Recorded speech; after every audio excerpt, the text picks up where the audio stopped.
এখানে একটা জয়েন্ট কেন কলম তো দেশি জামের সাথে ওই ওই জামের ইয়ে করে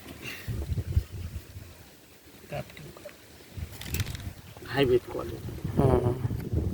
বলে 10টায় যেটা কেজি হয় বলে, কিন্তু জামরুলটা